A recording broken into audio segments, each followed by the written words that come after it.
বিয়ে বাড়ির এই খাবারটি কে কে পছন্দ করি না বলেন তো? সবাই তো পছন্দ করি, তাই না? এই খাবারটি খেতে হলে কখন কে কবে বিয়ের দাওয়াত দিবে সেটার অপেক্ষা করতে হয়। আমার মতো এরকম বিয়ে বাড়ির ডাল কে কে এত বেশি পছন্দ করেন বলেন তো?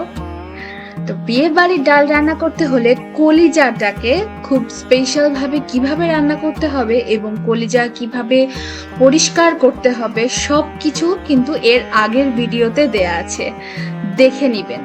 ওই ভিডিওতে যেভাবে কলিজা রান্না করেছি সেই কলিজাটাই আমি এই ভিডিওতে ইউজ করেছি, তো চাইলে আপনারা ওটা দেখে নিতে পারেন। আর হ্যাঁ, এখনো যদি আমার ইউটিউব চ্যানেল দা ফারিহা সাবস্ক্রাইব করে না থাকেন তাহলে অবশ্যই সাবস্ক্রাইবটা করে দিবেন এবং বেল আইকনটি বাজিয়ে দিবেন। আবারও বলে দিচ্ছি যে গত ভিডিওতে কিন্তু কলিজা কিভাবে প্রপার ওয়েতে রান্না করতে হবে সেই প্রসেসটা আমি দিয়ে দিয়েছি। তো সেই প্রসেসেই রান্না করে এই কলিজাটা আমি অর্ধেকটা তুলে রেখেছিলাম ডাল রান্না করব বলে। আজকের এই ডালটা রান্না করতে আমাদের লাগছে রান্না করা কলিজা এবং তার সাথে লাগছে আমাদের সেদ্ধ করা ডাল। এটা হলো বুটের ডাল, যেটাকে কিনা আমি প্রেসার কুকারে 2টো সিটি মেরে সেদ্ধ করে নিয়েছি। আমি দেখিয়ে দিচ্ছি কেমন সেদ্ধ হতে হবে। এই যে দেখুন, একদম গলে যাবে না, ভেতরে একটুখানি দানা রয়ে যাবে, দেখতেই তো পেলেন। আর ওই যে গ্লাসে দেখতে পাচ্ছেন ঘোলাটে একটা জল, ওটা হলো ডালের সেদ্ধ করা জল। এই জলটা কিন্তু মোটেও ফেলবেন না, এই জলটা সম্পূর্ণভাবে আমাদের রান্নায় যাবে। তাহলে চলুন রান্নাটা শুরু করা যাক। তার আগে দেখিয়ে দিচ্ছি আমাদের মশলাগুলো।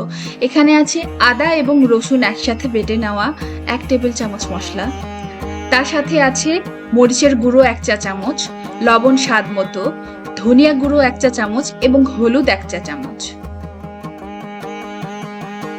তার সাথে সাথে আছে সাদা তেল বা সয়াবিন তেল, আপনারা যেটাই নেন সেটা নিয়ে নেবেন পরিমাণ মতো। এবারে আছে মিন্ট করে রাখা পেঁয়াজ এবং রসুন। মিন্ট বলতে একেবারে ফাইনলি চপড বা কুচি কুচি করে রাখা। এরপরে যাবে আমাদের 5 ফোড়ন, এইটা ডালের ফোড়ন হিসাবে যাবে।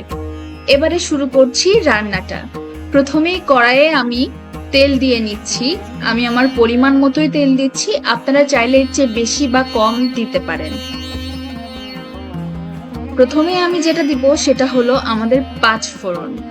ডালে 5 ফোড়ন দিলে একটা আলাদাই সুবাস আসে এবং ডালটা খুব দ্রুত নষ্ট হয়ে যায় না।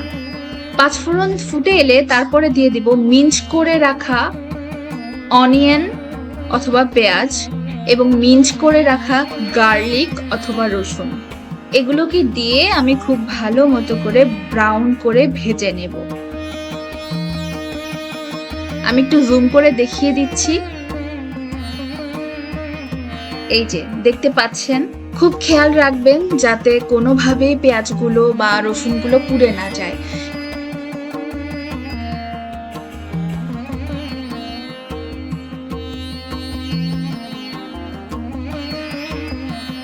এবারে আমি আমার মশলাগুলোকে একটু প্রিপেয়ার করে নিব।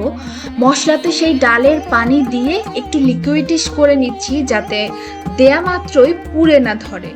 এভাবে মশলার ঘোল বানিয়েও দিতে পারেন, আবার চাইলে একে একে দিলেও দিতে পারেন, কোনো সমস্যা নেই। আমি একটু মশলার বাটিটা ধুয়ে তার সাথে একটু কিছুটা পানি দিয়ে দিচ্ছি।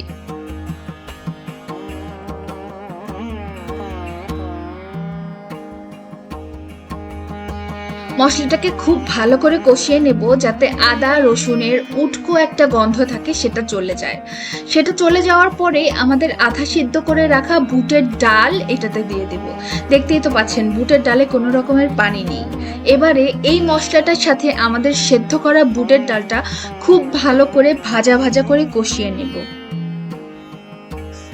খেয়াল রাখতে হবে বুটের ডালটা যেন একদম ওভারকুকড না হয়, তাহলে কিন্তু এ পর্যায়ে এসে যখন আপনি ভাজা ভাজা করে কষাবেন তখন কিন্তু একদম ডালটা বেশি স্ম্যাশ হয়ে যাবে।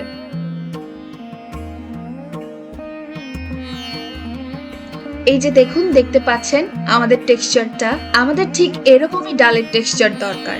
এ পর্যায়ে আমি দিয়ে দেব আমাদের সেই সিদ্ধ করা ডালের পানিটা। একদম ঝক্কিবিহীন এই রান্নাটা আমি যে প্রসেসে করছি, এটা কিন্তু ভীষণ সহজ এবং ভীষণ ঝক্কি মুক্ত একটা রান্না।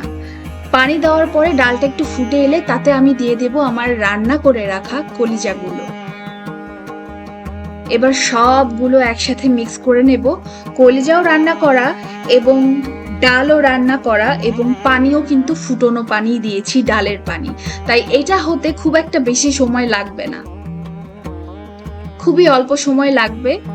একটু বলক উঠে আসলে আমি এতে আমার আরো একটা মশলা দিয়ে দিব। এটা আপনারা চাইলে দিতেও পারেন, নাও দিতে পারেন, ইটস আপ টু ইউ। আমার ভালো লাগে তাই আমি দিচ্ছি। সেই মশলাটা হলো কারি পাতা। আমার কারি পাতার স্মেলটা অনেক বেশি ভালো লাগে, দ্যাটস ওয়াই আমি দিয়েছি। আমার রান্নাটা একেবারেই শেষ। ওই যে বলেছিলাম না, কলিজাটাও রান্না করা, তারপর ডালটাও রান্না করা এবং ডালে যে পানিটা ইউজ করেছি সেটাও রান্না করা। তো সবগুলোকে এখন জাস্ট মার্চ করে একটু জাল দিয়ে ফুটিয়ে নিলেই হয়ে গেল বিয়ে বাড়ির স্টাইলে বুটের ডাল। তো এইটা খেতে আর এখন বিয়ের জন্য ওয়েট করতে হবে না, বাড়িতে জলদি করে বানিয়ে ফেলতে পারবেন খুবই অল্প সময়ে এবং খুবই অল্প জিনিসপত্র দিয়ে। আজকের মতো এতটুকুই। সবাই অনেক ভালো থাকবেন, আমার জন্য দোয়া করবেন। দা ফারিহা ইউটিউব চ্যানেলটাকে সাবস্ক্রাইব করে বেল আইকনটি অবশ্যই বাজিয়ে দিবেন, যাতে আমার ভিডিও আসার সাথে সাথে আপনারা ভিডিওটা দেখতে পারেন। আজকের মতো আল্লাহ হাফেজ, সবাই অনেক ভালো থাকবেন।